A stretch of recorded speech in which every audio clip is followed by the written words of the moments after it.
I declared to myself and the universe and my friends that I was quitting art forever. Done, no going back. But now I'm here making a video about the failure of my journey so far and how demoralizing it's been. So let's go.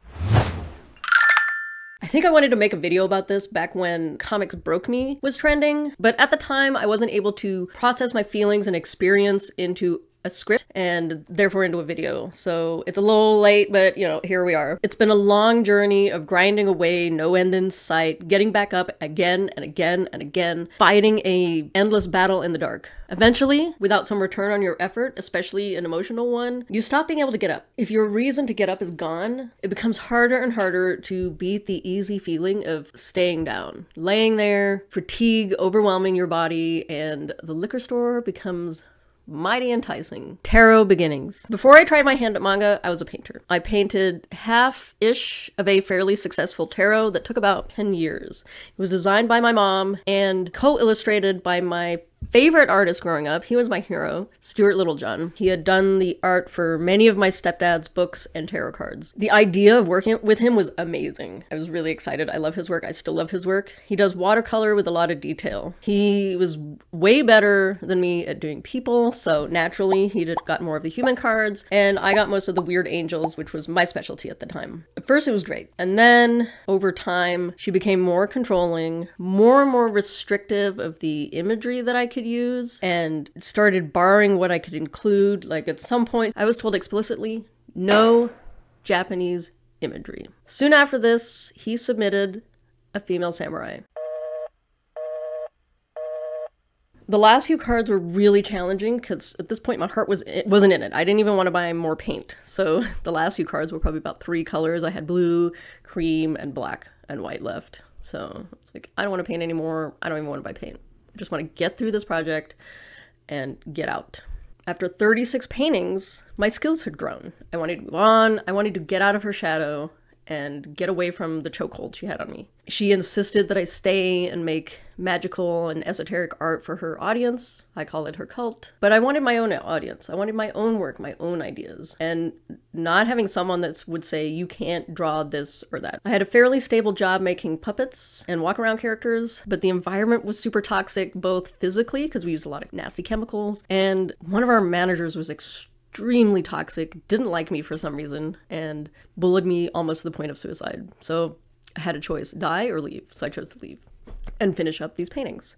There were 36 in all, and they were all on 16 by 20 canvas. And let me tell you, I hate acrylic. It's plastic, it's gross, it dries fast, and it has this like plasticky feeling. Blech, yuck. Blech. But I was able to sell most of them and move on. Generally, the money went to the print runs of the deck.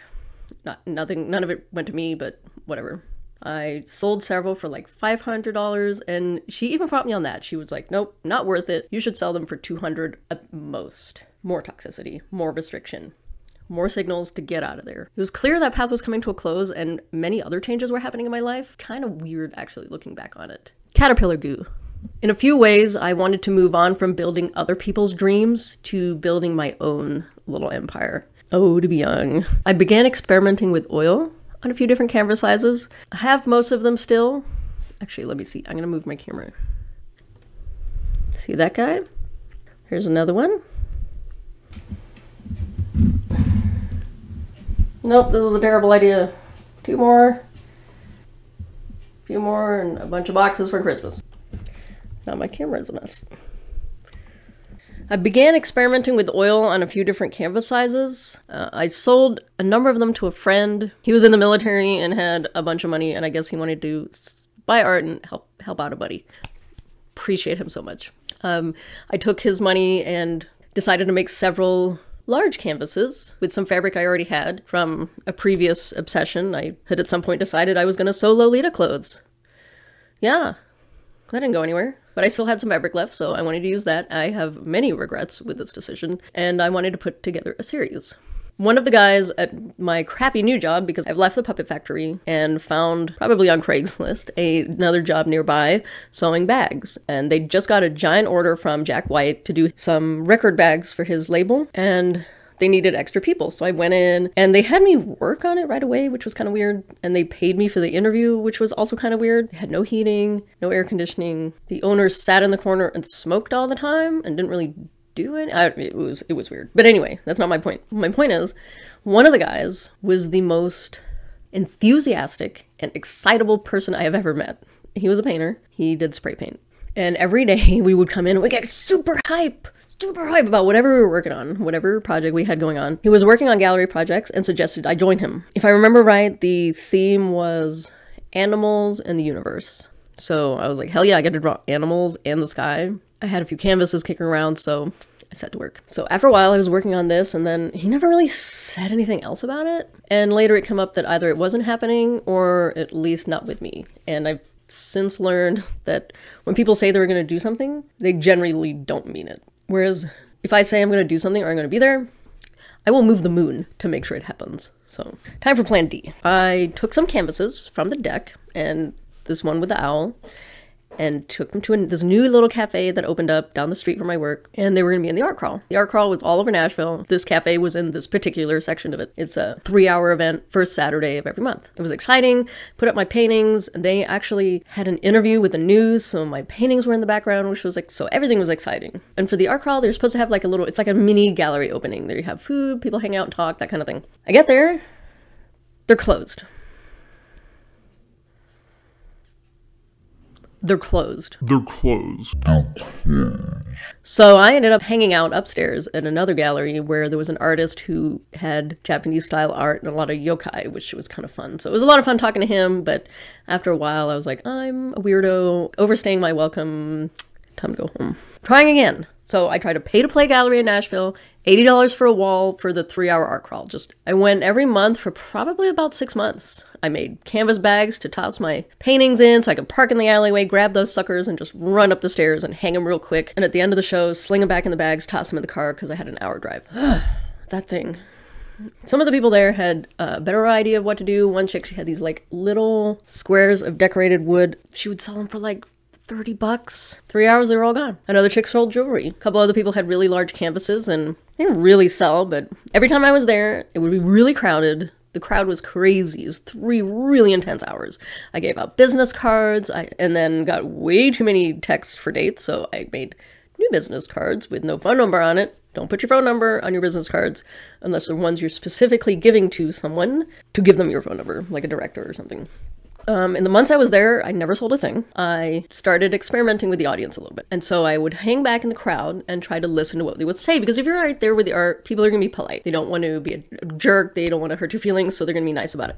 But if you hang back in the crowd, you can hear their honesty. I remember one chick was making fun of the way I painted hands. And her boyfriend told her not to be such a jerk. There was another couple of older women who were like, whoa, this is the coolest thing I've seen all evening. But I wouldn't want it in my house. Which encapsulates so much of what I've experienced with my work, especially up to that point, is that it's cool, but you don't want it in your house. It's not couch art. I kind of was coming to a crossroads where I had to decide between illustration and couch art. I was in neither, not doing either, and it just wasn't working. So another evening, after I'd been told I don't look like I make my work, which I didn't understand at the time, I put together all my black character art. I have this warrior woman riding a lion. I have the wedding.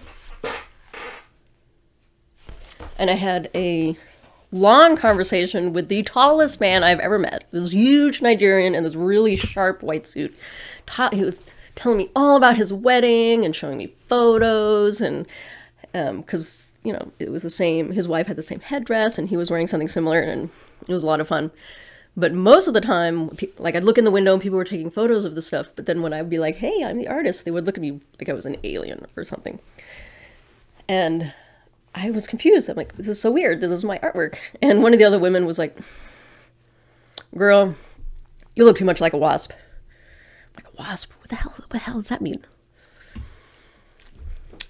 I was the only artist there who looked like a Fed. They would literally call me Scully, and they weren't wrong. You know, I have my shoulder length, plain red hair and my this long black coat I used to wear, kind of like a trench coat, but with more fabric. And I wouldn't wear a suit, but I'd dress up suit-ish, maybe wear a blazer or something like that. So yeah, I looked like a Fed. Ultimately, I never sold anything, and I had to stop because of the expense.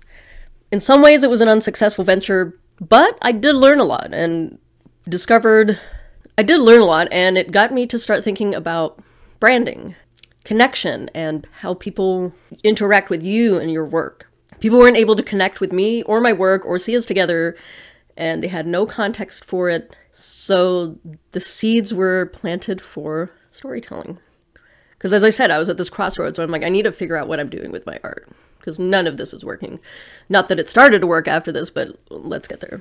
Con artists! In about 2016, I was watching Showa Genroku Rakugo Shinju. My husband refused to watch it because he was bored, so I was watching it by myself. And at the time, I was leaving to go do my first convention out of town. I'd done a couple locally and wanted to try this one in Chattanooga. I had been watching a weekly web show of two artists, the One Fantastic Week. They have a lot of great information for artists about directors and what directors are looking for, how to commercialize your art, how to print your art. It was mostly for fantastical realism, but they would talk about conventions, and one of the guys was from my area. He would go down to this convention, and I was like, hell yeah, maybe I can meet him, that would be cool. In true fashion for me, I went down there the one year he stopped going.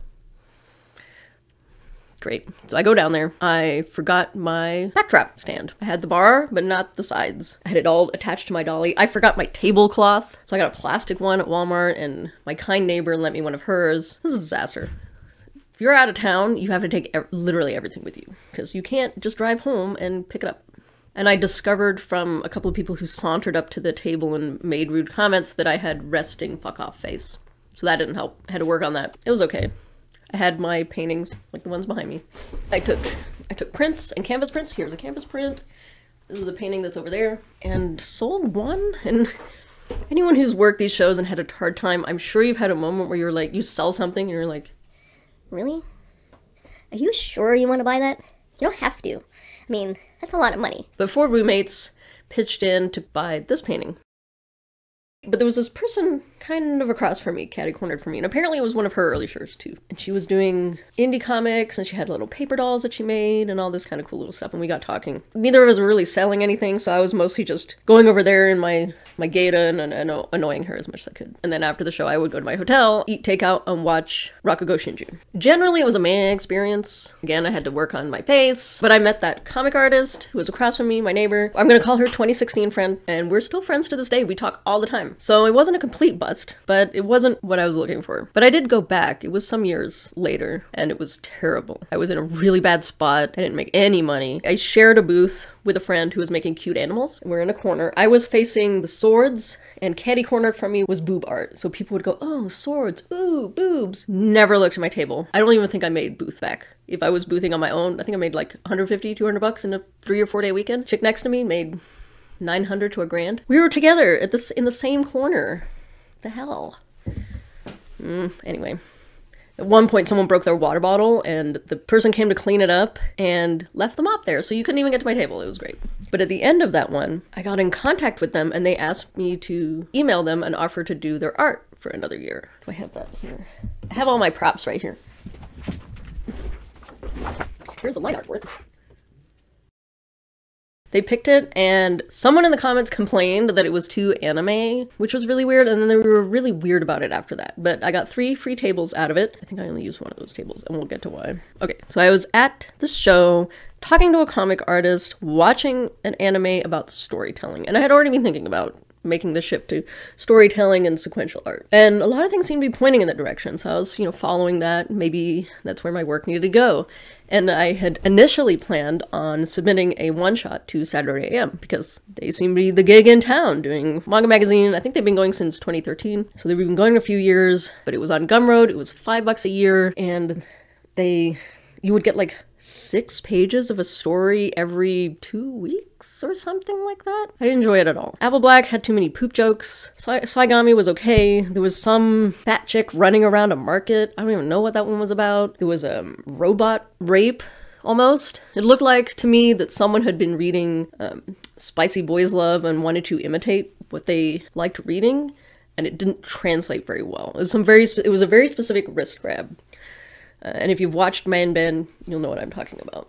But all in all, it was very strange. And I'm glad I looked at it and then watched streams of Fred talking. And we would not get along. We would not get along at all. forget it. I wasn't gonna, there was no way. There was no way I was gonna submit. I just had to strike out on my own. I wanted to do it no matter what, but that wasn't the way. At this point, my mom had been publishing her own books for years, so that wasn't out of the realm of possibility. I just had to figure out what I was gonna do. I had to, you know, when you imagine it, it's easy, right? I imagined my one piece that I was gonna make, my millions of books. I was going to be working on it for the rest of my life and it was going to be awesome. No, it's a bad idea. Don't do that. Start small. Start with little one-shots, little short stories. Build your skills. I will rant about that, but that's a whole other rant. We'll talk about that more later. So let's go back to 2016.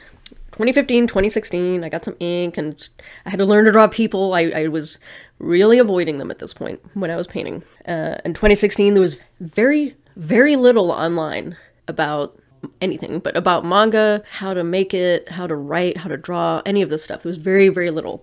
I found My Mangaka Life and her series Sacred. The story was a little too boys' love for me, but I appreciated her artwork and what she had been doing. So I was like, okay, that's kind of what I want to do. So let's do that. She was making her books and selling them at conventions. There was also teenagers giving each other terrible advice. And Mark Crilly. That was pretty much it. So instead, I looked to indie novelists. Like, well, it can't be that much different, right? Right? Their advice that I remember was, if you're going to make a series, make 3 books before you heavily push it. Because people need to see that it's going to keep going. There's nothing worse than starting a series, getting a book in, and then maybe 2 books, and the creator vanishes. And so this story you're into and these characters you've fallen in love with are gone. You don't get to continue with them. So, you know, it's an emotional waste and people don't like doing it. Which is another reason to start small. Start small in a size that pushes you, but you can reasonably finish. So instead of doing 20 books, maybe do 2 or 5. So anyway, 3 books. I had my mission. Only one problem. I was barely an illustrator. I'd mostly painted tarot, tried these paintings, decided I didn't like oil enough to learn how to actually do it properly. And I didn't know the first thing about writing or sequential art. So, and then switching from oil to ink was going to be interesting. But I was inspired and up for the challenge. What was I thinking? I know what I was feeling, but what was I thinking? What was I thinking? Oh my god. Story, inspiration. So I have my mission. Now I need a story. Right? I guess I'm going about this backwards. I was trying to figure out where to start, how to learn to write a story. Many people around me suggested I start with Shakespeare. A reasonable suggestion, which I found boring. I'm not a particular fan of Shakespeare, so that went out the window. So I had to keep hunting for an idea. And at the time, I had been watching or listening to several documentary series by Jago Cooper with the BBC on Mesoamerica. Lectures by Graham Hancock, Robert Bauval, and other so-called pseudo-archaeologists who had interesting ideas about distant history, including the Ice Age. So in watching these, it started like moving ideas in my head, and I decided to build a story around the Quetzalcoatl myth. TLDR, Quetzalcoatl was a god king who suppressed the other gods' desire to party and worked to uplift humanity. The other gods conspired to bring him down, so they got him drunk, which led to a taboo sexual encounter, which is different depending on the culture. Shamed and removed from his position, he was exiled but vowed to return. The various details are different depending on the country and the time period that the myth has been told in, but the foundations are basically the same. So I decided to underlay it with that, and I grew up with a lot of magic, mysticism, esoteric, and I love magical art, and this seemed like a really good combination of all that. I love far distant history, different ancient cultures, and I was all in. We're still all in, I guess. Beyond the 3 books I planned, I got to book 4. By about book 4, I got to the return of Quetzalcoatl. But because I'm a noob and I have no idea what I'm doing, I couldn't find anyone to help me, and it was hard to find stuff online to learn from, especially because I didn't know. It might sound weird, but I didn't know what I needed to know, if that makes sense. I hadn't decided where the story was going, how it was going to end. I had a vague idea. I hadn't decided how it was going to end, what the theme was going to be, the message, the takeaway, what the climax of the story was going to be. I mean, I had vague ideas, but I wasn't quite sure. I didn't understand my own story. I just set out to do it. And I'm terribly impatient. I know that. I especially know that now, that if I'd have just stuck out a little longer, I probably could have formed more of a story structure. But I couldn't figure it out. It wasn't happening. I felt pressed to start, especially as I had to start working on the art, my art. I had to start working on the style, figuring out how to take it from just a story into manga. I had to learn the manga side of it as well as the story side. So my genius idea was to learn as I went along. Ergo, I would figure out the story as I went along. It kind of worked out, sort of. And I wasn't sure how else to do it. Okay, so I had to learn to draw. I had to learn to write. I had to learn to draw in a particular style and format.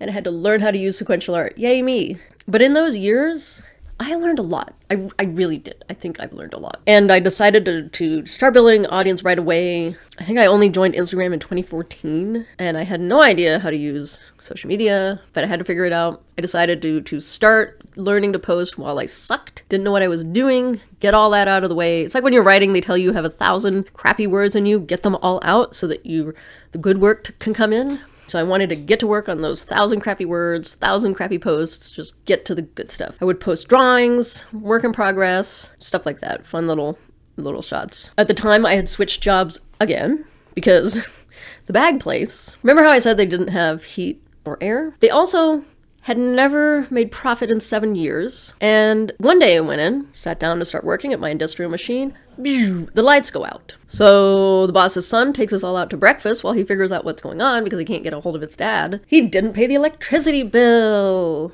Yay! So while we were eating breakfast, he had to figure out getting the electricity turned back on. That was great. It was always like that. I remember the patterner and I, she was amazing. Really good at patterning. Had learned in London. I was good on the industrial machines. Super fast. And it was a race when we got our checks to see whose phone was the fastest, so the check would go through before it bounced out of his account. I usually won, because I'm fast. And she would call him and be like, I don't have money for gas to get to work because your checks keep bouncing. I only had one bounce, and it was at Christmas. And kindly, his son paid me instead. But after a while, I was like, I can't deal with this. This is ridiculous. This is too ridiculous. I don't want to go through another winter like that. I'd be working at night. It was cold, no heating, just like they had kind of a wood stove. I really learned how to build stove wood, and I will make it hot in there. But anyway, so back on Craigslist, found a woman on a flower farm. I love flowers. I love nature. Figured I'd give it a try. What's the worst that could happen? What's the worst that could happen? So I worked there through book 1. I think I'm getting PTSD remembering it. I would go there early in the morning, probably work 4 or 5 hours, but it's heavy physical labor. Come home, pass the couch, specifically, go take a shower, come to my desk. I sat on the couch, we're done. We're done. Always exhausted, especially in August. In August here, we'll have a week or two where it's over 100 degrees and it's so humid, you can just cut the air. It's crazy. You can just munch the air. It's so thick with humidity. And I'd be out in it. One time my phone, it was so humid and hot that my phone, which was sat on a hay bale in the shade, the digitizer broke on it. The company didn't believe me, tried to not give me a replacement, but we got it figured out. I got a new phone. The phone where I sat on a landscape pin, however, was not so lucky. So I would dig holes during the day, do manga at night. And to give myself a bit of a break on this, because both were really difficult, I'd have little rules to get, because I was also having to develop the page discipline. I was still new at this, still trying to figure out what I was doing. So I decided a page a day. You know, we're looking at what people are doing in Japan. We want to get there. I was hearing all the stories of there's editors who worked in Japan and were like, wow, these people can do 20 pages in a week, and I come to America and I can't even get them to do 3. So I didn't want to be that person. I wanted to work towards what the professionals are doing. It's the goal, right? If we're gonna do it, we gotta do it. So we're gonna start with a page a day. August, it was a panel a day. If I fell asleep on my desk after a panel, so be it.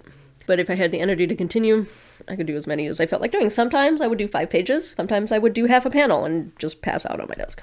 It was really tough, but I did it. I got the book done. It took about a year. And let's see, we had about 20 pages a chapter, inked, toned, scanned, I learned how to get work Clip Studio. I bought a computer, got it all ready to go. It's one of the hardest things I think I've ever done, getting through that book, but I was determined I was going to do it. And over time, I'll tell you, that desk discipline worked. It could like, I've heard it takes about 6 weeks to make a habit, but if you find your place, your desk or your tablet, whatever, and you sit down and you do your manga work there every time, over time, as soon as you sit down, you click in, right? Like the story's there ready to go. Even if while you're walking around the house you can't think of a thing, sit down, boom, ready to go. It'll really help your efficiency. Don't do it in your bed. I know artists who draw from their bed do that as a treat, but don't let that be your office. It's not good for you. So I would work at my desk every day. I would watch all the manben that I could find. It's getting easier to find, but at the time it was only on Daily Motion, and that stuff just does not want to load. I would find snippets of it on YouTube, but TV Tokyo kept taking it down, which sucks because it's so good. There's so much good stuff in there and so much freeing stuff, because not only do you see the artists at work doing their thing, you see all the different tools they use, which is not the same. Some of the stuff is the same,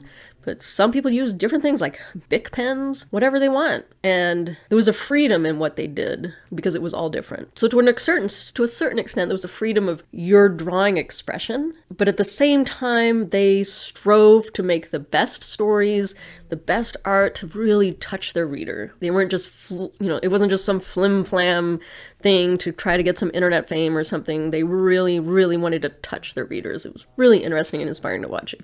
I'm sure all of you have seen it, but if you haven't, you should. It's getting easier to find. And I just hoovered up whatever I could find, whatever I could learn, whatever little tidbit. I pushed harder and harder. I worked longer and longer, determined to have what it takes, determined to get my art to a quality that could stand comfortably with some manga, even if it wasn't the top of the top, that it would. I wanted my work and my books to fit naturally with other manga. I wanted readers to be able to seamlessly pick it up and not think about it being different. So that meant the reading direction, that meant the typesetting, the artwork, the paneling, I wanted everything to feel natural. The covers, I'm not saying I achieved this, but this was my goal. It's still somewhere is my goal. I've just gotten lost in other things over the years. But surely, if I worked hard enough and long enough, it would happen. It would happen, right? Everything would work out. It had to work out, right? Right? I mean, that's what anime tells us. You just keep pushing, and then you'll get a mullet, and it'll work out. Still working on the mullet. Just train more. Yell more. Grow more mullets. And at the time, I think it was fall. Yeah, because the book was ready to print in October. So we're coming into fall, and I was laying sheets of newspaper on garden beds and it was blowing away in the wind, and I was almost in tears at this point. I'm like, surely I have more value for the universe than digging holes all day and laying down newspaper that blows away. Somehow I found packs of deleter paper. It's gotten really hard to find and it's gotten really expensive. I'll look it up and add it when I edit. But I found a website, Pen Something, that had the paper, it had the nibs, it had the ink.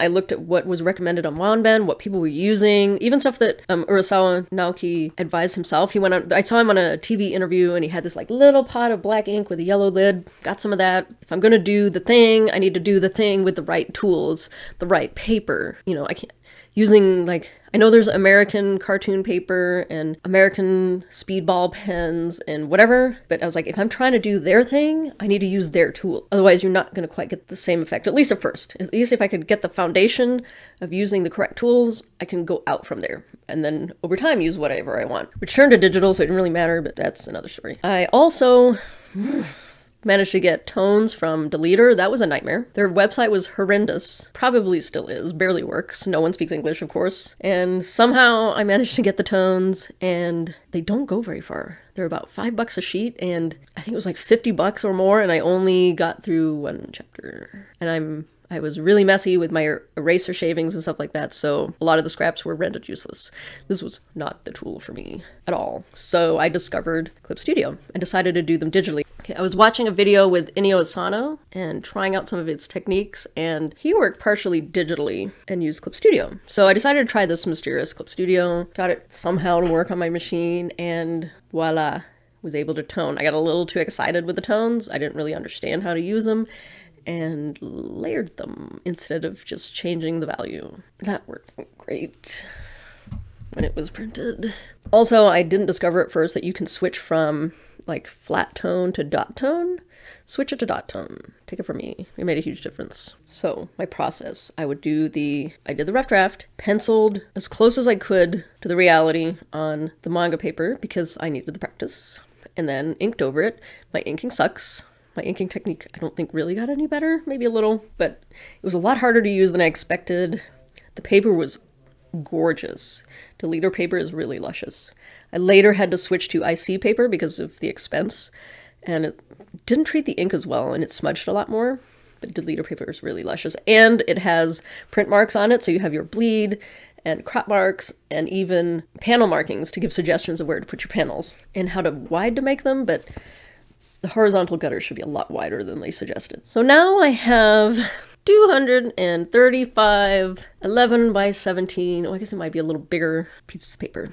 Pieces of thick paper, because it's thick enough to have to withstand toning. So it's very thick paper. And I have an A4 scanner. A3 paper, A4 scanner. It's not gonna work. I mean, I had the option of scanning half of each page and bringing them together times 236. No. So I went on the hunt for a scanner. Standalone scanners at that size were like $4,000. I didn't have a job. There was no $4,000 scanner coming to me. But somehow eventually oh no, I know what I did. So I started researching what printers Mangaka used. And I watched Manben again and tried to pay attention in the background of what equipment they had. And found one of them had a Brother printer. So I get to looking up Brother. And Brother has a 3-in-1 printer. It's a fax because Japan scanner printer. $300 with an A3 scan bed and an auto feed. So it'll take 50 pages at a time, but if you keep refilling it, you can just do your whole book in one go. It's great. Really saves a lot of time. However, erasing on the paper took forever. And then once it was in Clip Studio, I had a lot of cleaning up to do. I was still learning how to scan and correct the contrast and stuff like that to erase less. I tried using blue pencil. I'm a monster and it just breaks. I mean, I was breaking nibs too, so that's a thing. Erasing took so long. So that whole process of getting the traditional paper, the traditional work onto the computer took a long time. And then once it was on the computer, I had to figure out and learn how to make it into manga. I found some tutorials on Clip Studio. They have a lot of tutorials. I highly recommend it. And someone showed how to clean out the background so you only have your line work. And then you set your line work as reference and fill in, like with a paint bucket or selection or something like that, and fill it in, and it works really quickly. But I'm getting off topic here. Where are we? Okay, so we're still going in the process. As I'm making this first book, I couldn't get anyone to read it. Not the rough draft, not the finished product. My family wouldn't read it. My husband flatly refused, still refuses. Fine. Eventually I bugged my mom and sister to look at it, but they've never cracked a comic, so they had no idea what they were looking at. My sister couldn't even get the pages in the right order. Her son, funnily, had no problem picking it up and could explain to her what was going on, but that was a dead-end road. So I couldn't find anyone to help edit, and I didn't have the money to pay a real editor. I just didn't, okay? Again, I had no job at this point. oh wait, no, that was book 2. But I still was working crappy jobs and had no money. You think digging holes in a farm makes money? No. So a friend down the street looked at it, and with the rough draft, he was like, slow it down and tell your story. Because I was cramming in a ton of way too many panels in each page. And so I went back to manga and noticed that on average, many, especially the shonen artists, use 3 panels a page. And sometimes they'll subdivide from there, but 3 was a really good, solid baseline. So I went with that for the rough draft and for the first book. He kind of gave me feedback, but not really, especially once the book was together. And then it was done, and I had to print it. Yeah, I had to print it. Naturally, in the middle of the rough draft, I got pneumonia, and I thought I was gonna die. Oh my god. I've had COVID twice, and it was nothing on pneumonia. I had fever for 5 days. It was Inktober, so I was trying to draw, and apparently my drawings were just kind of weird, and even my boss knew I was getting better by my drawings. And she had gone on vacation to Oklahoma, and there was supposed to be a wedding, and someone needed to pick up the flowers, so she was just gonna have me do it. That's fine. And then I sent her an email about it because I wasn't feeling well, and just to make sure what I was supposed to do. But apparently, that email was so garbled and so nonsensical that her mom was like, you gotta go home. You have to leave, and you need to do that pickup because your employee is too sick. It took me months to recover. I think I lost 15 pounds in a week and couldn't breathe for months. And I felt bad for her son, so I drew him a bleach picture, which was surprisingly fun. I don't usually copy other people's work straight up, but my husband's friend who looked at my rough draft continued to support me and encourage me, but didn't really like edit or anything, so I just had to keep going.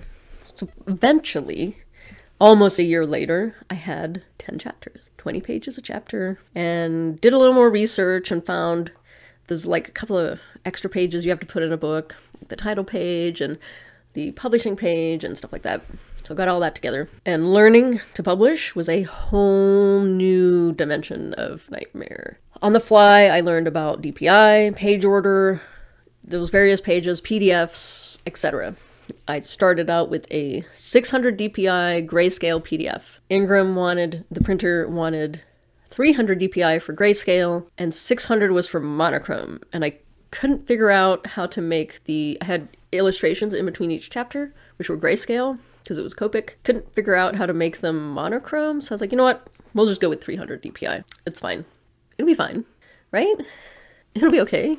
Yeah, I'll just take my flat PNGs and change their size and DPI and it'll be okay. And if all that sounds like Greek to you, let me know in the comments and I'll make separate videos about pre-press and printing. At the time, so what is this? It's 2017. CSP, Clip Studio, didn't export PDFs. Adobe had its death grip on PDFs, and anytime I tried to use the little stuff online, they compressed it really weird, and it didn't work for printing. I don't know what they did, but it just made every page strange. So I had to figure out something else. And I got talking to my mom's editor. It was hard, like, connecting with him because he's in the UK and he was sick, and so I was like, you know what? He gave me an idea what I was going to need to do, which was use Linux to create a PDF. Well, that sounded like Greek to me. I don't do tech. So I got online, got my YouTubes, and figured it out. I put a Linux partition on my PC and would use it to create the PDF. So taking 235 or however many pages, sorting them on Clip Studio. Story mode is a must-have if you're doing this. By the way, I hate that they have started doing subscription, but that's a whole other rant.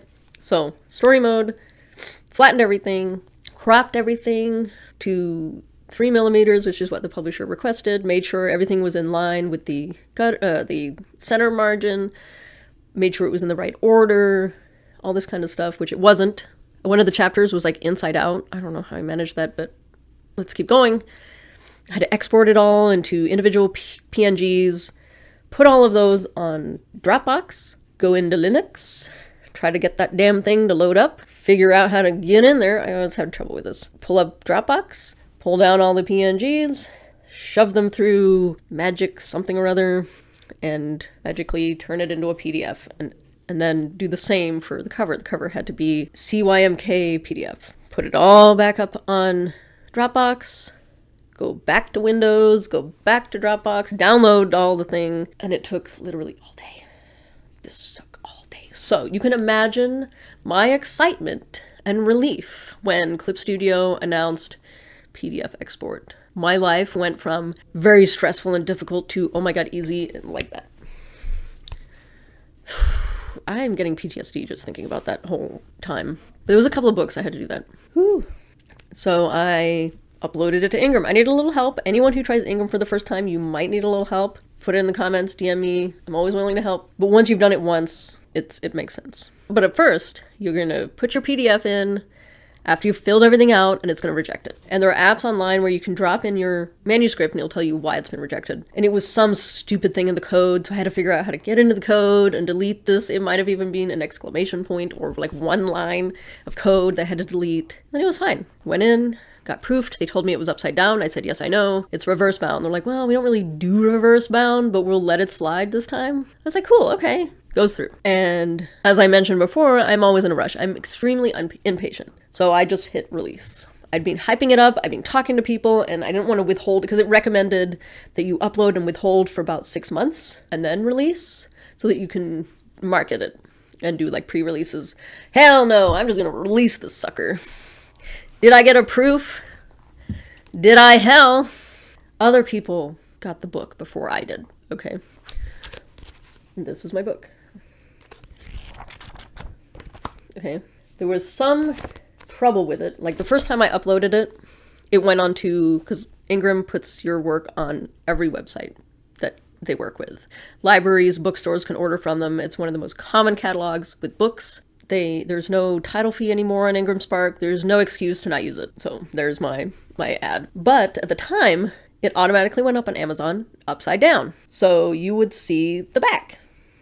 Or it was just plain upside down. And originally I had done the cover like you would normally see manga, because I wanted it to fit in where it was just a character. Character on the front, character on the back. So it was all backwards and upside down, because they want everything should be left to right, right? So I compromised by making a double-sided cover. So the books actually went onto Amazon like this. See how you've got the barcode in the right spot where you would have a normal book, and it would go up looking like this, but realistically that's upside down. It's supposed to be this way because it's manga. I even put the text, where is it? The text here and this way, so it didn't matter where it ended up. That was my workaround. And they printed it. And I can't lie, as soon as I looked at it, my stomach sunk to Australia. Let me see if I can find it. The where I had said that I reduced the DPI and did way too many layers of toning. You had things like this. I don't know if it's going to show up on camera. See this weird dot pattern? Let's find another one. There was a couple in here. Let's see if I can find the super psychedelic one. Oh gosh. I don't know if you can show up. You see how his wallpaper is all like textured? It's not supposed to be like that. I had looked at Deleter and what the most common sold tones were and went with that. Turned out to be 60. Lower if you want like more visible dots. Here we are. Okay, this panel. See that? See the background of this panel? See how like dotted and textured it is? That was because I shrunk the DPI. And on one hand, sure it's passable. My goal was not passable. My goal was to look like manga, which means the tones should look like tones, not psychedelic wallpaper. Some of this doesn't look as bad to me now, but at the time I was like, what did I do? There was too much space in the bubbles. I used too many different fonts, which at the time I thought, oh, that'll help you tell between the characters, but it wasn't necessary. One of the chapters was just completely inside out. All the pages were in the wrong order. It just was not gonna fly. I was not satisfied. I was extremely disappointed with this. Probably more disappointed than I should be looking back, but like I said, I didn't want okay. I wanted much better than that. And I hated the blue cover. I hated how dark it was. I had wanted to do white because it's a pretty common cover for manga. You have a white book with character, and my interfering mom was like, well, you can't do a white cover. So she encouraged me to do the stars or something. And I've seen this book on other people's bookshelves and it disappears, which maybe is good for this edition. For the love of all that is holy, if you publish a book, get a physical proof first. Just if it's $15 shipping, pay the shipping. It's worth it. So you can see first if you've screwed it up, especially if it's your first book. So you can see first if you screwed it up before somebody else sees it. Like I have other books where, no, I don't have one, but the you probably can't see it, but there's like a logo in the spine, and I had reused a file and they were misaligned, so you had like 2 of these. Oh my god. Maybe little stuff, but it's terrible. And so I'm reeling from this, realization, and immediately set out to right the wrong. In retrospect, I probably would still do that, but I think it started to muddy the waters regarding the story, because it took my mind and energy away from writing, away from filling out the story, and away from all of that. I was getting more practice in the art, at least. And then, to make me feel even better, because apparently I'm telling you guys a lot of stories, one of our neighbors, my husband's friend, came over in this, and every time he came over, he would pontificate about making comics and how I was doing it wrong, and I needed to handwrite all my text and make them into little floppies and hand staple them all and get them in that 50-cent bin, which I told him was stupid. The 50-cent bin is a failure. You don't want to be in there. You want to be in the full price bin, really. and he would be a dick about it. And, oh God, it made me so mad. And I was like, okay, buddy, who has printed and sold over 200 books, and who hasn't even finished one chapter? You know, so suck it. Shut your mouth, do the work. Then come pontificate at me. He hated me, I'm pretty sure. Things escalated later and he was banned from the house, but it just motivated me more to fix it. The show must go on. So, we've lived through the trauma of book 1. I must start book 2. And decided that while I was working on book 2, I would fix book 1 and just sort of rotate. Getting into the spring, my husband asked me to leave my job because I wasn't making any money, maybe $100 a week. And most of that went into gas because it was an almost hour drive. But worst of all, it was damaging my hands. I would come home with like claws. My hands would just be like this from hand weeding. It was a 1/4 acre, and no matter how much I tried to get her to use tools and how many tools she bought, she insisted on hand weeding. So it was like March, maybe February, the daffodils were just coming out, and it was still ice and snow on the ground, and I'm sat out there clawing up weeds by hand. It was absolutely miserable. Absolutely miserable. So we talked about it. We have no kids. He was starting to make okay money, and he was like, why don't we give it a try? Give your books a try. Just focus on them and see if we can make it work. But then I had the pressure of not wanting to appear as lazy or taking advantage of him and living off of him. So I worked and pushed harder. I drew night and day, 7 days a week. I'd wake up at 7:30, grab a coffee, pad over here to my desk, and stay here till midnight, 3 o'clock in the morning sometimes. And I did this for years. No friends, no job, no hobbies, just manga. I stopped watching anime. I stopped going outside. I just drew. It's all I did. I worked on fixing volume 1. I was drawing volume 2. I made a website, worked harder on social media, tried advertising, went to conventions, went to local events, sold prints, and sold books. Second edition. I got my white cover. Yeah, it's kind of the same thing, but no weird tones. And then I did book 2. It's funny, when I finished book 1 and started book 2, it was like, I gotta do that again. Now I'm starting all over.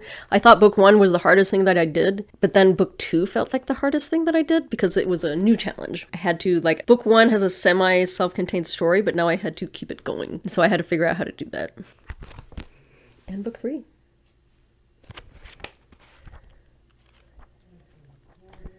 And I even got book 1 and 2 translated by a gentleman at my dojo, so it's in Japanese.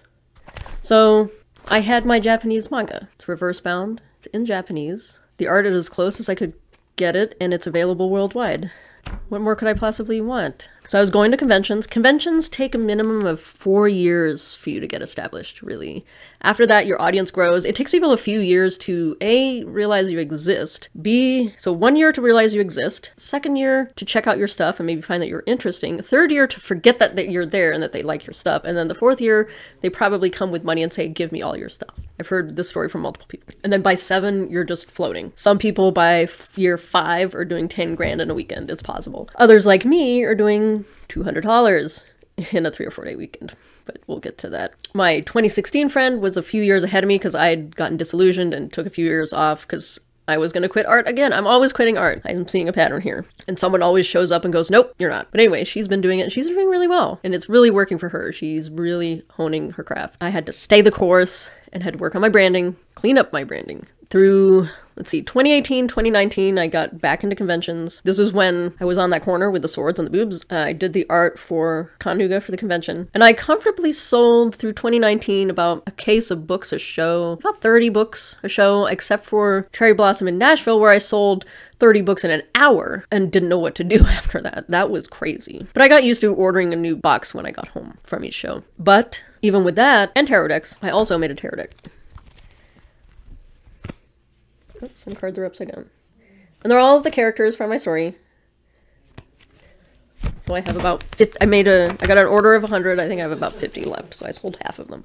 But even between selling all of that, stickers, prints, all that, I barely ever made table back. Tables are $200 to $500 for the weekend. But it was a great experience. I did better in Atlanta, but then you have $500 in hotels and food, and any money you make is destroyed for a few years. But things were looking up. I made friends, I connected with other vendors, I connected with readers, I would see readers from show to show, and they would come get the second book, the third book. I talked talked to people who wanted to cosplay. Where is he? Yasser. Where are you, Yasser? This guy. Yasser. A few people wanted to cosplay him. That was exciting. Who doesn't want, like, isn't that the goal? Cosplayers. It was great. 2020 was going to be my year. It was going to be my breakout year. It was going to be a banner year. I was, you know, the first show of the year. I did their art. It was going to be awesome. Besides drawing, I'm an astrology nerd. And at the end of 2019, in December, and then in February of 2020, there were a pair of powerful alignments with major planets. This was world-changing, life-changing. It was the end of a massive cycle that started before the First World War. There would be no going back after this line in the sand was drawn. I remember New Year's 2020 being sat in a fairly cold hot tub in Florida. Their gas was out, so of course it was.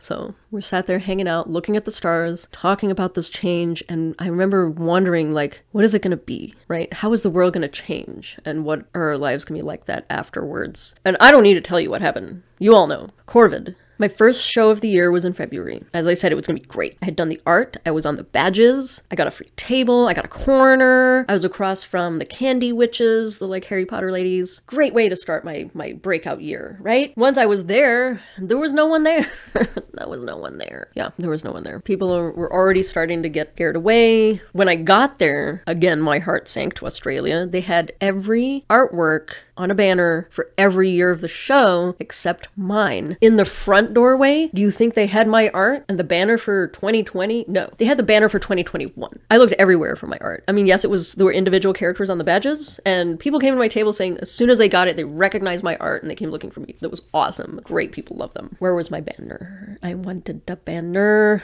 I found a small banner above the unisex toilet, and that was it. Was it because of the person who complained in the comments that said it was too anime and not inclusive enough for regular comics? I don't know. I never found out, but I was you can imagine how frustrated I was. It was terrible. I didn't sell anything. Again, I had a free table, so I didn't have to make my table back, but I think I made even less than a normal bad year. I didn't sell anything, hardly. And then when I got home that Monday, my cat died. She was like 18 or something like that. She was ancient, and I think she had waited for me to come home before she passed away. So that was heartbreaking. Again, a few weeks later, a tornado goes through the dojo neighborhood. Thankfully, the dojo just lost a couple of windows. The world closed. The next week, shows were canceled for the foreseeable future. It ended up being 3 years. Everything I had been working up to that was about to click in place was gone, pulled out completely. What was I going to do? I was partway through book 4. I sold maybe less than a handful of copies of book 3. The air was completely taken out of my sales. What do we do? You all remember. Everything stopped. A few artists that I knew online banded together and continued drawing. Wanted to continue their work and not give up, even though we didn't know if conventions would come back. So we started doing prompts. We did a month of art prompts and then like weekly comic prompts. And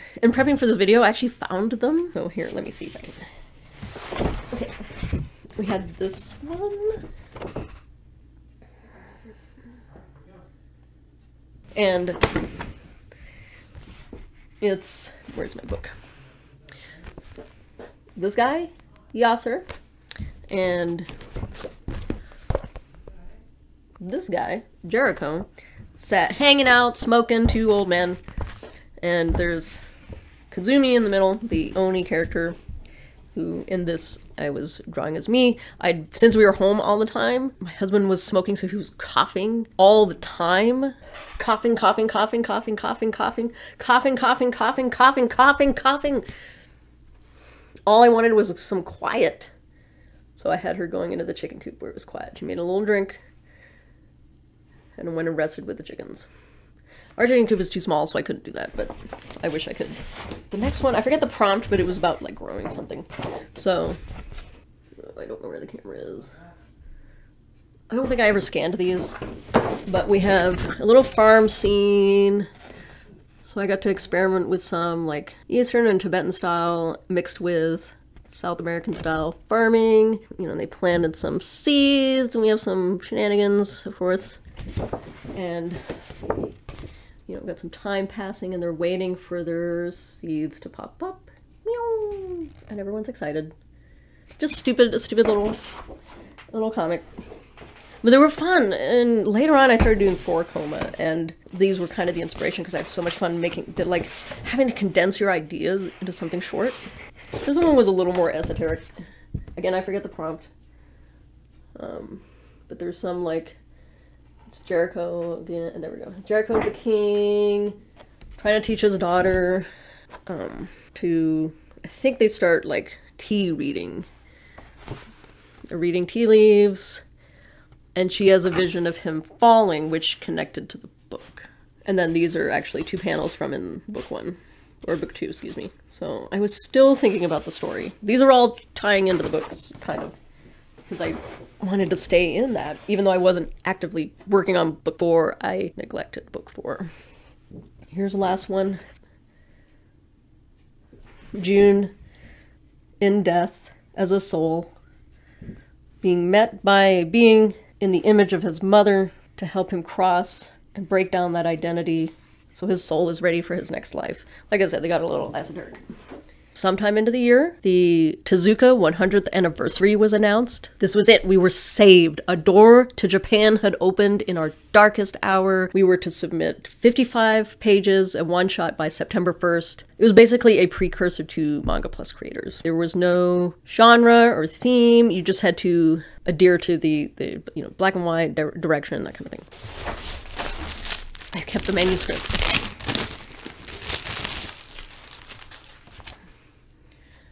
This was...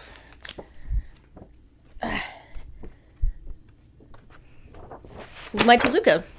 The Tezuka was a lot of fun. I was, after being so disappointed and frustrated with 2020, this was a little doorway, and I decided to put everything into it. All my tricks, everything I had learned in 4 books went into this. Because by mid-2020 or early 2020, book 4 was inked and scanned. At least. But I was going to finish it later, or I don't know what I was thinking. I don't know what I was going to do. But I worked as hard as I could on this little short story. It's still tied in with Saros, and really pushed into the best that I could, submitted it. I didn't have an audience to help rustle up, the reading numbers and get onto the front page. I hate that kind of thing. It's always a popularity contest or something stupid. I think I was on like page 3 or 4, not too bad. But I got into round 2, which was exciting. I was the only person that I knew that was doing it that got into round 2. So they asked for details so that I could go to Japan, potentially, and go to the award show. But, alas, the allegedly plagiarized Yo-Yo manga won. I hope at least that Oda, Horikoshi, and the other judges read it and got to read it at least, and, consider it.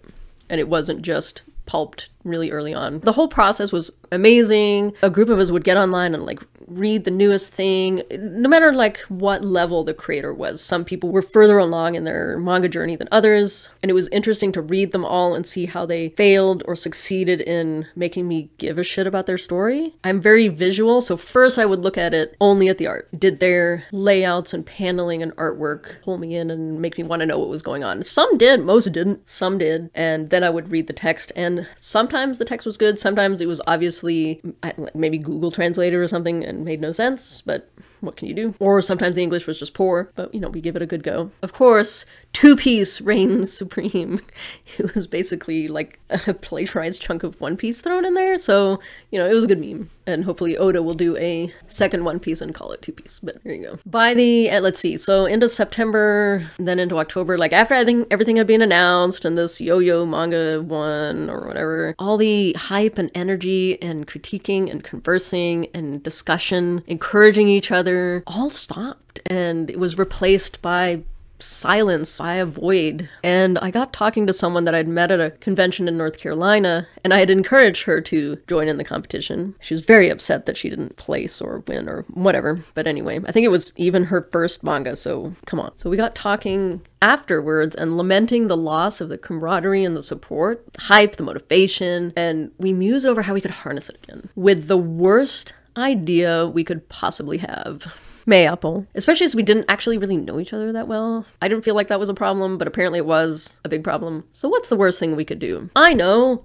Start an indie manga magazine in America. Woo, what could possibly go wrong? Let's bring creators together, get their work out. Let's hit this burgeoning industry as a united front, bring all our hype together, get people in print, because that's what they want, right? They want their manga in print, being read by people. They want to be in a manga magazine. We could do it in the States where, did you know, our population is much larger than that in Japan, so this is where your audience is. So we could get the books in the hands of those readers, get the stories in their hands, and do the thing. It was very hype.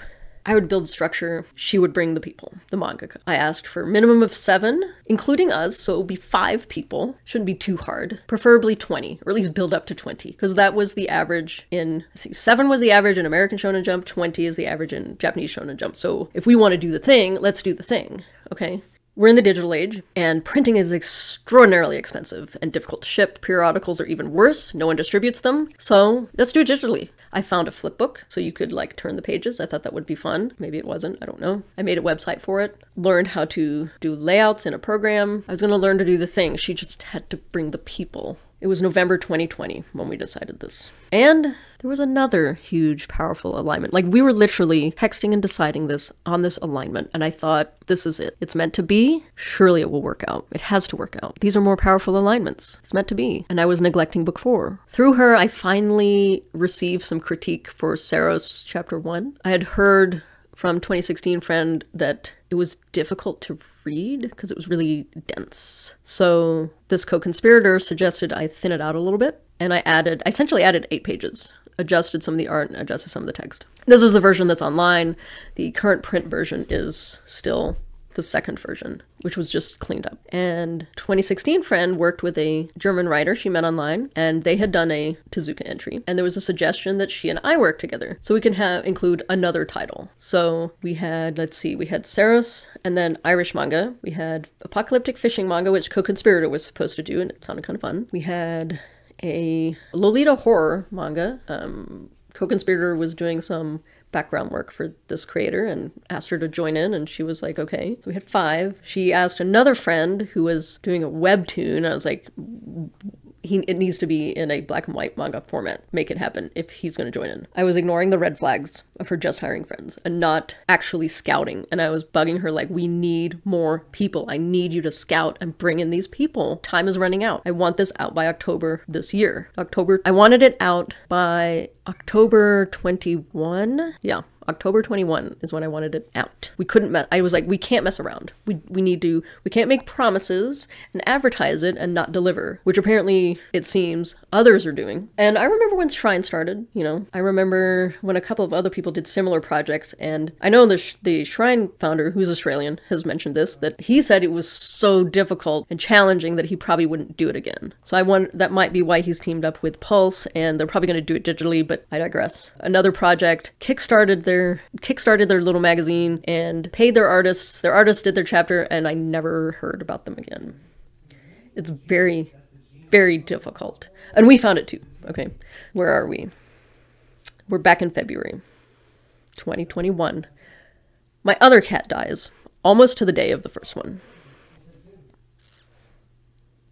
But continuing on.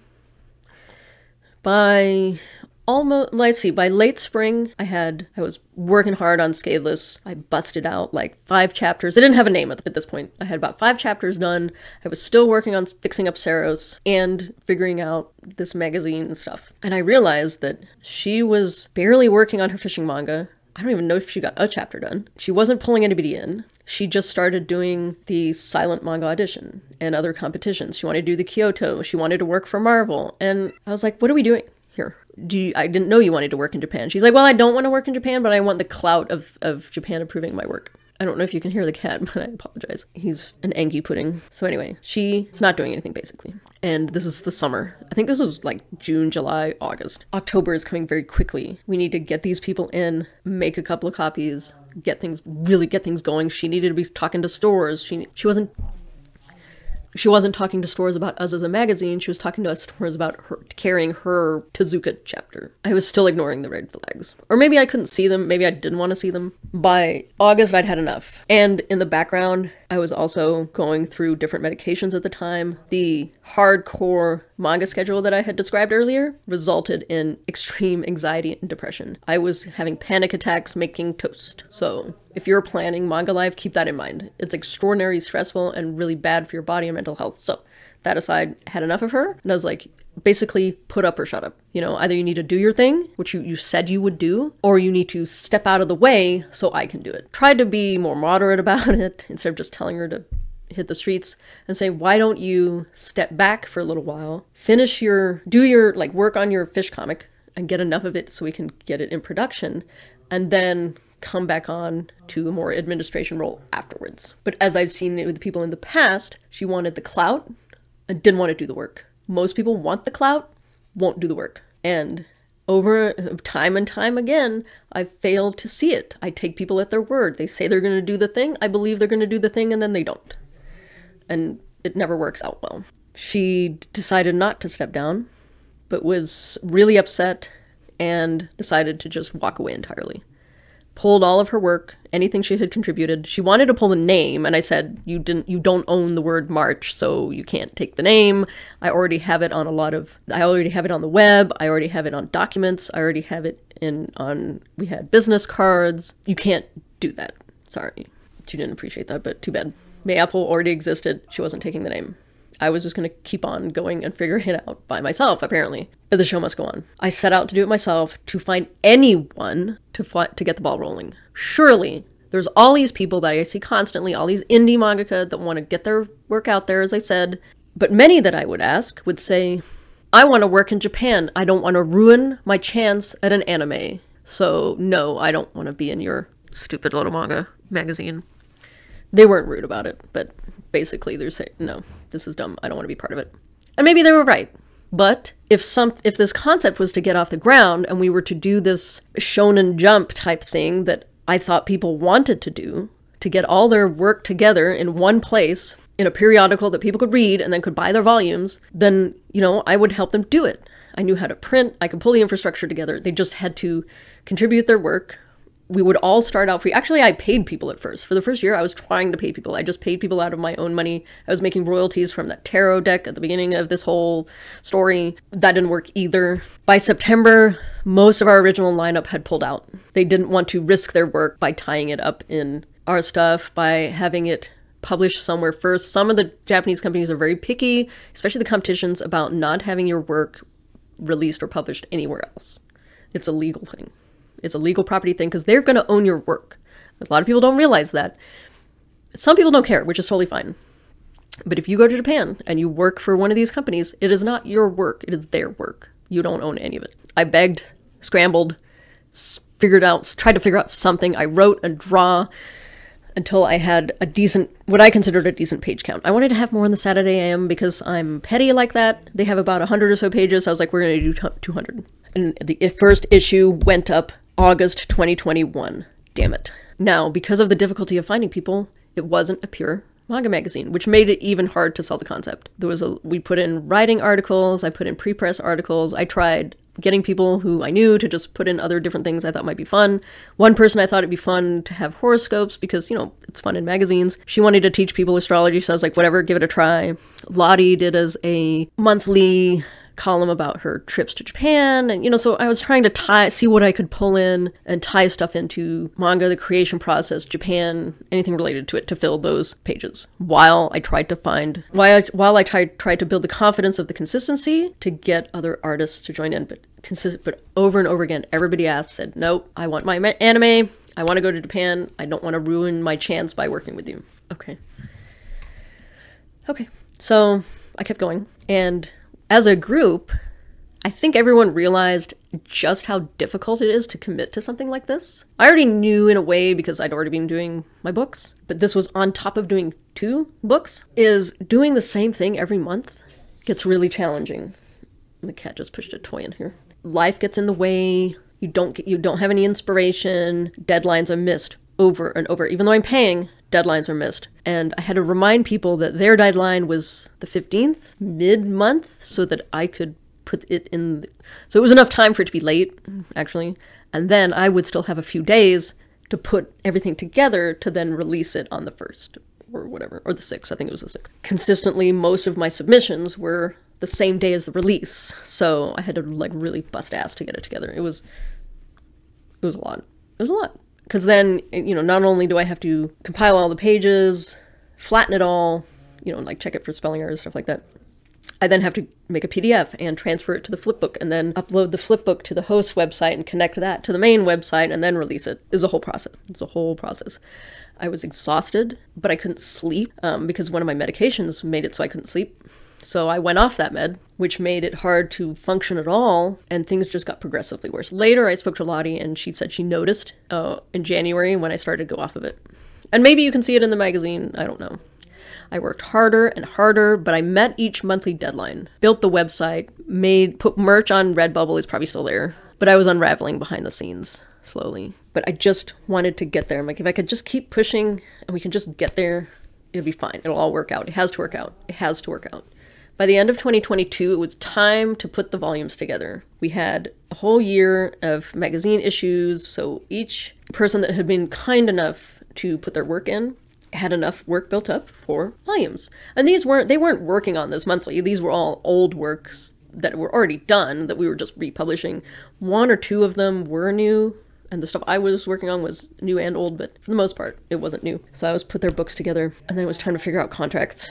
I didn't have any money for a lawyer. I've been trying to like look it up and study, and I couldn't pin down a contract that I was satisfied with, that I felt like was good for me and the creator. And then the reality of a lot of publishing contracts like this are gonna be 2 years. So for those 2 years, I had to make a concerted effort to sell this thing, put it out everywhere, contact shops, advertise it. You know, that's my part of the contract. Let's be real. I can't sell my own. I don't call stores about my own book. I was taking it to conventions, which was fine up until that year. I'm actually naturally really shy, so cold calling terrifies me. I hate advertising is very difficult. Most artists understand and know and feel, I'm sure all of you feel this, advertising and marketing is the hardest part of the process. So I was at this crossroads where everything was too much. I couldn't do the magazine and my manga. So I had to choose between hosting and advertising and pushing other people's work, most of whom potentially weren't interested in that effort because they wanted to go to Japan.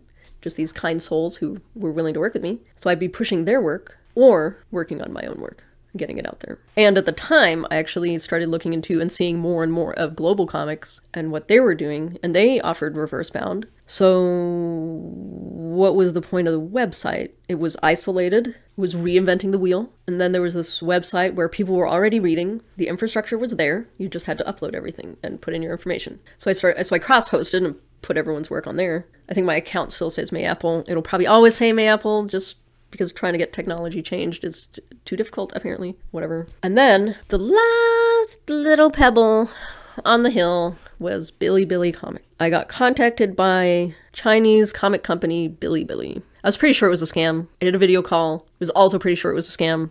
I think it turned out to actually be legit. And they wanted to put all of or most of our works. You don't get paid, but you have the opportunity to be printed if it's popular, and you get to be alongside other works like blah, blah, blah that I've never heard of. Cool. I didn't have the legal standing to do that because they sent me a contract. I read the contract. It was very intense and included things like if your works include things that their government doesn't like, they can drag you into court in Hong Kong.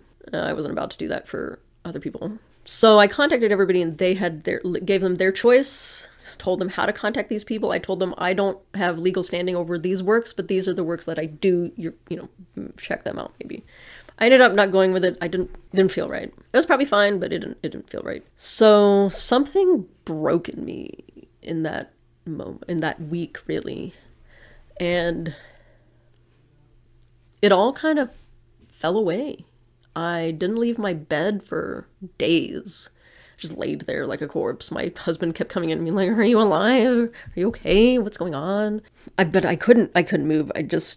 The weight of everything failing, everything I had worked on since 2015 came crashing down on me that day, that week. I just let it go. All that hard work and sleeplessness and stress for nothing. I'd barely sold anything since 2019. I still have all the books that I ordered in 2019 for volume 3. I had no energy, no money, no future, no path, no hope, no, what was I doing? Nothing. Who was I doing it for? No one. Did I have readers? Not really. No readers to get excited for, no characters to research and contemplate. I'm not from Japan. I'm not a mangaka. It was all this stupid farce. It was all a game. I called my doc eventually, and because I'd started taking my medication again and went back to see her, and she switched it and gave me something that was even worse, which to switch out the one that stopped me from sleeping.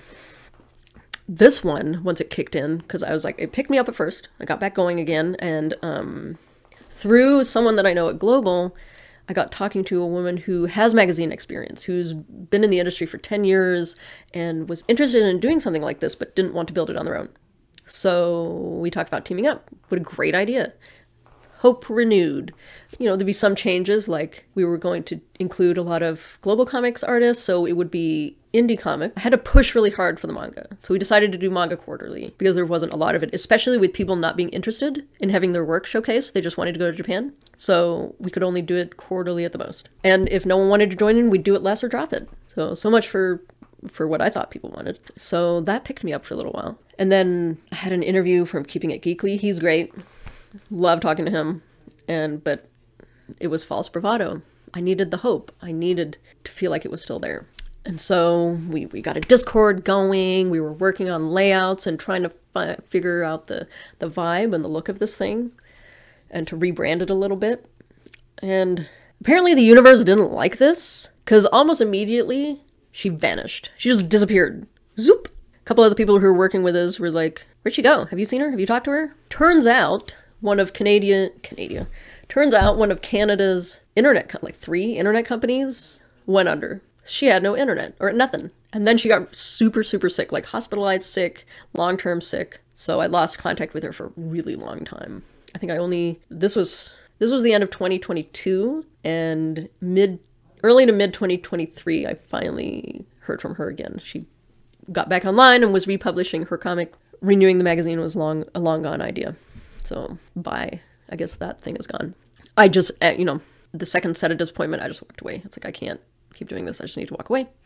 So in all this sadness and disappointment, my dear 2016 friend, who's a printer, recommended Scatheless to a local publisher who was interested. They were just getting going and they were interested in finding different books and they were curious about adding comics. And she recommended our book because it's so awesome. It's really awesome. Hope rekindled again. You know, they were there to do what I couldn't. You know, in the magazine process, I realized how much I sucked at marketing, how hard it was, and how I didn't know how to connect to people in that way. So they were going to do it. They were going to advertise, get the book in stores. At first, I was confused why they didn't want to use Ingram. They wanted to print locally, which is not only way more expensive, but it really restricts your distribution. So they would have to reinvent the wheel on distribution. And we warned them early on, we have an international readership. It may not be large. They're all over. So you need to figure out, I mean, the writer is in Germany, so her family at least is going to want to buy books. You need to figure out your international distribution. That was a whole disaster that they didn't figure out. More red flags that I was a little more cautious this time because I'd just been so burned, but I wanted it to work, so I was hopeful and let them have a go at it. Without the monthly magazine, I don't have to work as hard on Scatheless. I could take it a little slower. I got through all the Saros corrections and got as much of volume 4 up online as I could figure out because I don't write the script first like she does. I would have an idea of the story like I was watching the movie, and then as I'm drawing it, think about what they're saying, and then do the text afterwards. So 3 years later, I have no idea what they were saying. I don't know what I was thinking. I'm not even the same person anymore. I've been through so much. Remember that line in the sand I talked about? The line was drawn, and I was not there anymore. So I figured out something and put it online. It may change, we'll see. And she has promised to help me finish out the story, so I'm hopeful.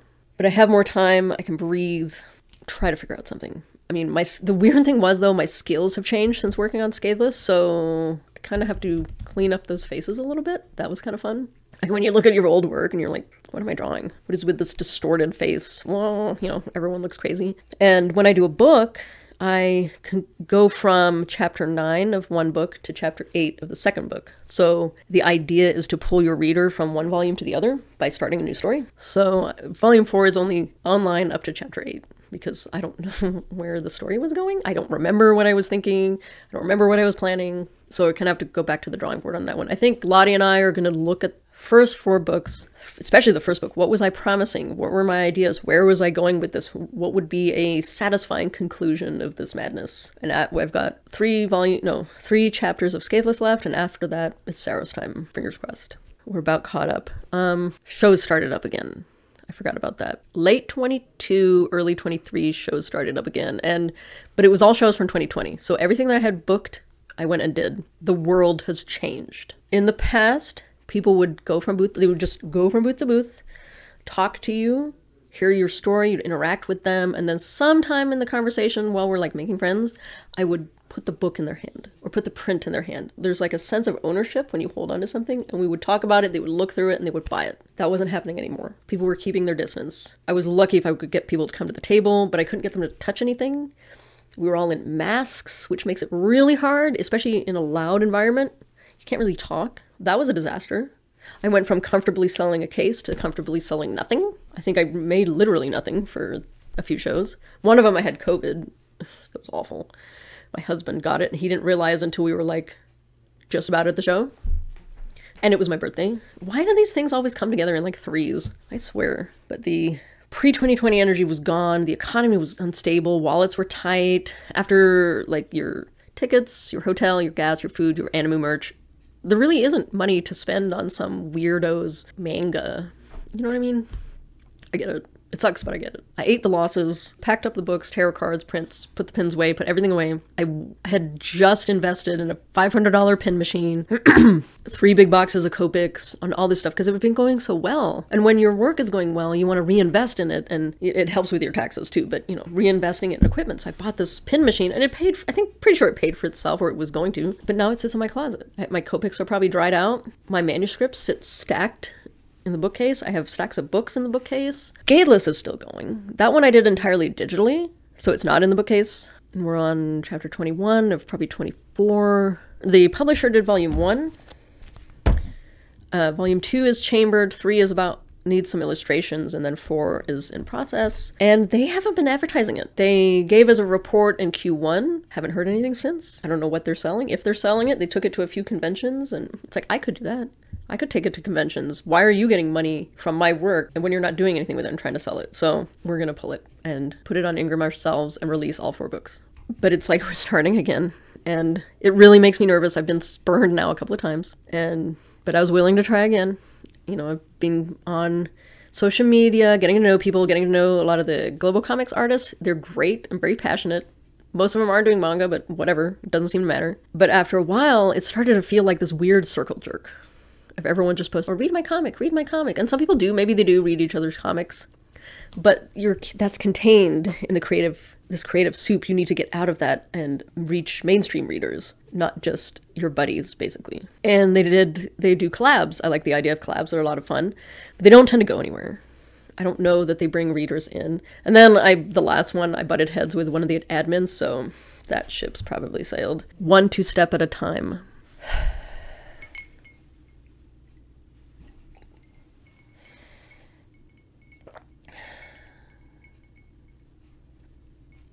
I'm giving myself PTSD remembering all of this.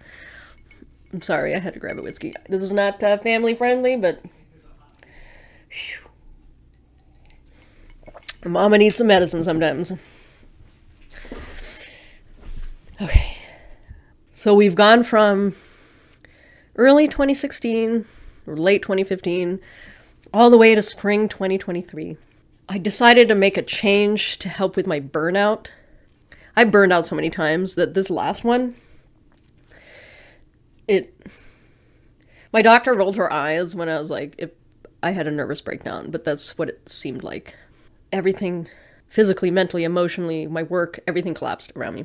I couldn't function. I couldn't get out of bed. I couldn't make toast. I couldn't do anything. I was suicidal. Couldn't function. Work, art, manga had stressed me that much. And let's be honest, I wanted the Japanese experience, and in a strange way, I got it. Right? How many of them are hospitalized? How many of them die when they're 50 of heart attacks? You know, Kishimoto didn't go on his honeymoon. They devote their lives so hard to this that they ruin their own lives. And I hope, I'll talk about this later, but I hope as we grow, our industry can balance that out. So it's 2023. I needed to change something from this, let's call it a midlife crisis, okay? Let's be honest, I'm ancient.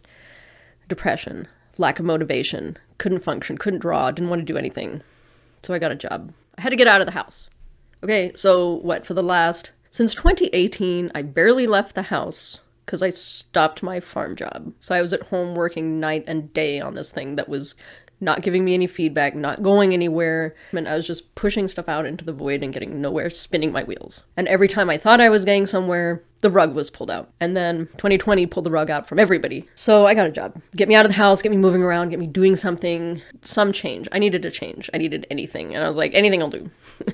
I found a local retail chain, about 10 minutes away from my house, doing freight for 2 days. I was kind of disappointed because I'm like, 2 days a week. And then I'd sit with my thumb up my ass for like 5 days. How's that gonna help? She was like, well, you know, you can have some extra hours if you want to cashier or work on the floor. I was like, okay, I'll try it. I gotta try something. I'm thriving. Not even joking.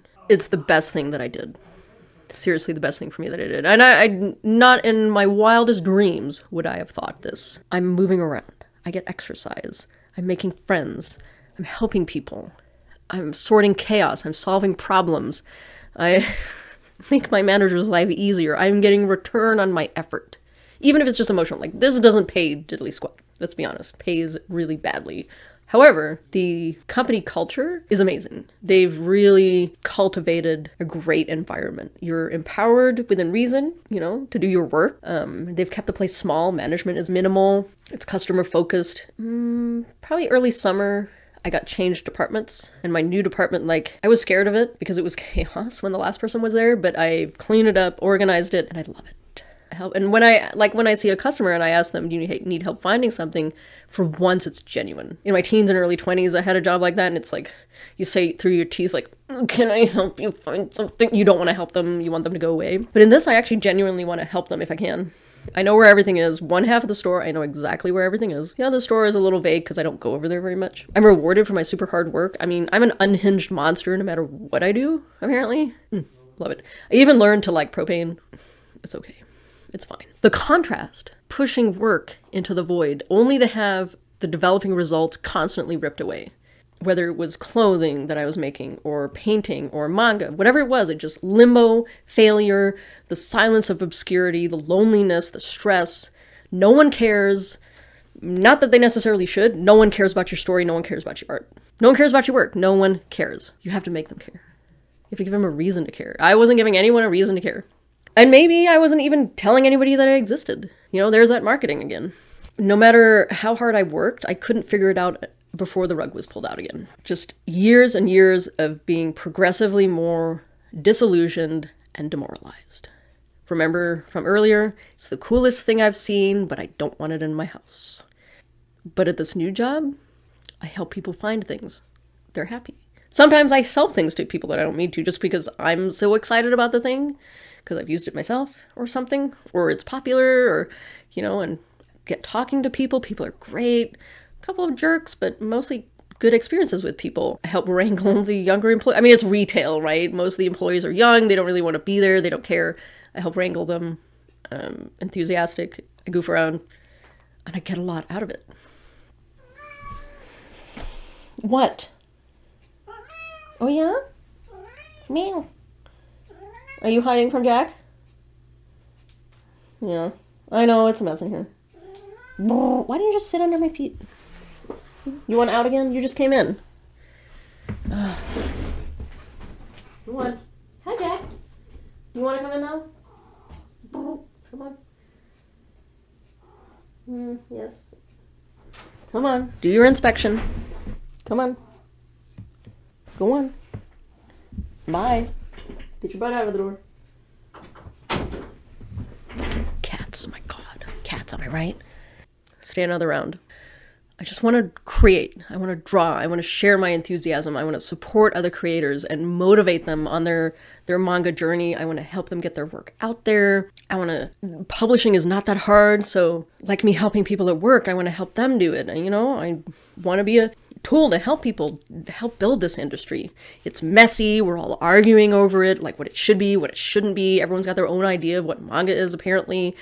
But I really think if we all focus and really work on pushing through and come together, that we can make it a reality. I really do. We can take the baton and create the next phase of manga's development as not only an industry, but as an art form. And even though I keep trying to quit, I love the idea of being part of that and helping it come to life and coming to being. But constantly, as with all these other stories and projects that I've talked about, I feel like I'm neither part of it, nor can I walk away. Every time I try, I get dragged back in. This time is no different. At the beginning, I said I quit. Okay, and I did. Not that, maybe a couple months ago, it's not been that long. I'm at work. I work in retail. To dox myself, I work for a little tractor supply in a small podunk town. You know, so it's full of, we get a lot of farmers and dog owners. And at work, as with retail, they play the same 10 songs over and over. I've been making a playlist from memory. Oh god, it's not 10 songs. I'm at 140 and counting. I recently noticed one of the songs, and it stings every time. It's called Someone I Used to Know by the Zac Brown Band. The more I thought about it, and the more I listened, and the more of the lyrics I recognized, the more I decided to let go of my work and of art and of creating. I mean, I'm up on my ladder. I have to get the tallest ladder in the store because I'm so short. The step ladders, I can't reach the top cap, so I need a bigger ladder so I can look down and see where everything is. Because I need a tidy top cap. If you go into a grocery store and that top shelf looks like hell, I'm disappointed. But anyway, we're crossing the streams. So I'm up on my ladder, or under a feed bag, and all I could hear was, when you keep on losing with the path you're choosing, it's time to let go. And I started to agree. It's been a difficult road, and I feel like I've gotten nowhere with it. So why not let go? And as I was looking up the lyrics for this video so I could quote it properly, it goes deeper and it cuts me much deeper. The quote is, "It's been a long time coming, couldn't keep on running, had to hit rock bottom to know. When you keep on losing with the path you're choosing, it's time to let go of someone that I used to know." And I listened to Zac Brown talk about this song, and he said it was about your growth into who you were becoming and looking back at your old self. And it's about that journey, this journey that I've been talking about for almost 3 hours. Hopefully this will edit down. And it sounds like you're talking about someone else, because when you become someone new, you are talking about someone else, and that's the person you used to be. So here I am, lost. I don't know where to go. I have no desire to work for or in Japan, and I want to help create that foundation for the work here at home. I still feel like letting go and quitting, but part of me would miss the drawing and the excitable people that I meet along the way. Each turn, I meet more enthusiastic people that get my spirits going again. So around the time I started this job, I had a last gasp of an idea of using YouTube to try once again to develop an audience and connect with people and try again. I'd been researching the algorithm, so I made a cluster of videos so they could all run into each other. So far, so good. And the idea was to keep going and like add one every week or so. But once I started enjoying this job and comparing it to the trauma I'd been through, I just said, forget it. And also didn't have any ideas for another script. I busted out 6 really quickly and then couldn't think of anything else. Then I was like, I'm not sure I can take another road of demoralization and deepening failure and going through that again, getting up again. So I quickly decided to just quit altogether and maybe work my way up the management chain at TSC. And I declared out loud to myself, the universe, and then to my 2016 friend, we're close friends, we talk all the time, that once Scatheless was finished, and I might finish Saros, after that I was done. And I would probably never draw again, ever. No more art, no more stories, just living and messing with the chickens, messing with the cat, working. But then, I want to preface this next part by saying Instagram kind of buggy.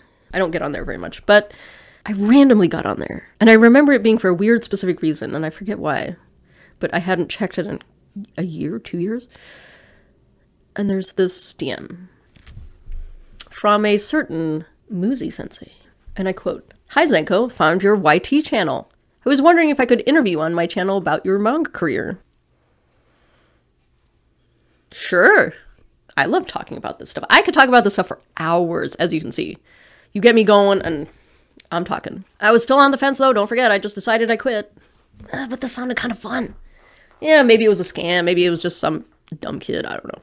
So I looked at his work and checked out his YouTube channel. This guy, if you've listened to any of his stuff, you know what I mean. He's a lot. He's brash and intense, was saying a lot of the things that I've thought over the years and said even over the years. Some stuff is too much, of course, right? He does go a little overboard, but a lot of the times I'm like, yeah. And even if it is too much, it might be enough to just cut through some of our complacency. At the exact time I'm quitting, this crazy person is in my DMs pulling me back from the brink, kicking me in the ass and sending me back into the fray.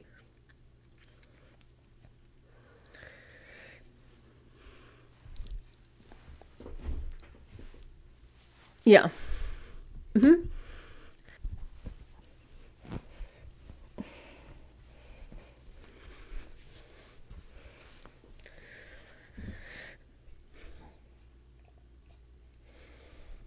He really got, like, from the super depressed state I was in, where I was quit and done and walking away and just going with this more fulfilling path that I found that was definitely easier.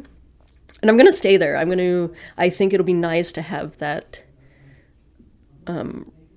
refreshing escape in the background, and I picked up a baking hobby that'll just be for me, where I can quietly make bread and have some space. But he's pulling me back on the horse. Time will tell. I'm not dead yet, clearly. My journey is not over, and maybe yours is just beginning. It's a hard road. There are no answers, no helpful ones anyway. I thought I would share my journey as both a comfort, Missouri loves company, and a cautionary tale. There's lots of little stories and tangents on the way. I had fun and a hard time experiencing those, so I thought I'd share it. Tell me about your manga journey in the comments. I mean, you're not alone, I'm not alone, and I think together with study, hard work, supporting each other, and serious introspection, we can build the next iteration of the manga industry. I believe in us. I believe in you.